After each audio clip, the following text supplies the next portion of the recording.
Now, I don't know if you're reading this, but it's in all the papers today. I marked winning 500k ticket with a sad smiley face. So says Andrea O'Reilly, age 26, and her Facebook, I can only imagine her Facebook photo, is all over the papers this morning. She's claiming she's the rightful owner of the $500,000 winning Euro Millions ticket, and it's not her employer, Tesco of Navan. She says she was the employee who issued the bumper prize-winning ticket last Friday. I accidentally pressed the €9 quick pick button and then quickly reissued the customer with a new ticket without them knowing it.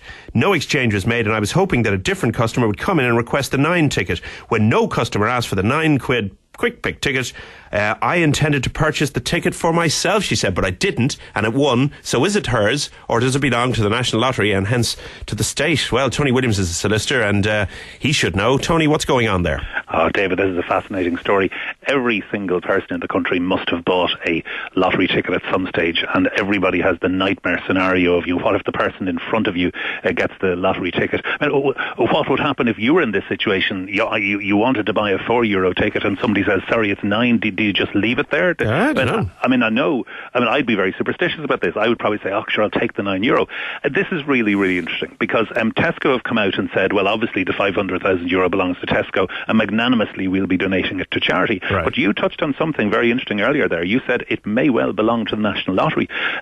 There's an analogy here, and the analogy would be with kind of newspapers. News agents would generally get in a stock of newspapers, and if they don't sell them all, well, they just return them. They don't have to pay for them themselves.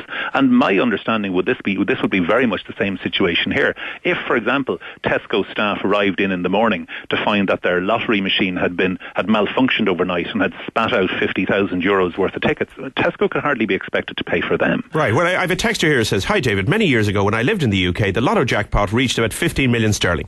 At the time it was enormous. Well, it's enormous now. My brother called me from Ireland to get me to enter about 6 sets of numbers for him. Needless to say, his numbers didn't come up, and needless to say, he never paid me for the tickets. I'd love to have known the outcome had his numbers won. Hindsight is a marvellous thing. In fact, we're all learning this in post-boom and bust Ireland. Yes, indeed. Thank you, texter, for that. It's 53544 for your text. Do you know what I mean, Tony? In other words, what if? It's only when it comes up that it's worth anything. Oh, absolutely. What if is the great regret of everyone's life. So there's 3 people potentially claiming this. On the one hand, you have this shop girl, Andrea Riley, who was working in the shop, and what she says, as you said there, is somebody orders a €4 ticket. Accidentally, she hits the €9 button, so it's a mistake. She sellotapes it to the inside of the till, as she says, intending to come back and buy it herself the next day. If she doesn't get somebody else coming in to whom she can offload it, well, she thinks, I'll have to buy that myself. The shop says, no, you just left it there. I'd be interested to know what Tesco's normal protocol is with these things with staff, because this must happen. Well, we had 2 texts on that subject. One saying the normal thing is that you are made by it, and then somebody else sent us a text and said, I worked in Tesco. The normal thing is that they give you the option to buy it. Yeah, so it's interesting because that is exactly the language that this lady uses in the Star newspaper this morning, where she says, I had the option to buy it, but options have to be exercised. And I think that her interest in this ticket seems to have become somewhat sharper once it was realised that it was a €500,000 winning ticket. But there's going to be a bit of a PR battle here, because if you put her aside for a moment, I think the strongest claims to this ticket are going to be either Tesco or the National Lottery. And Tesco, I think, have taken the lead in the PR stakes by saying that they're going to donate any monies to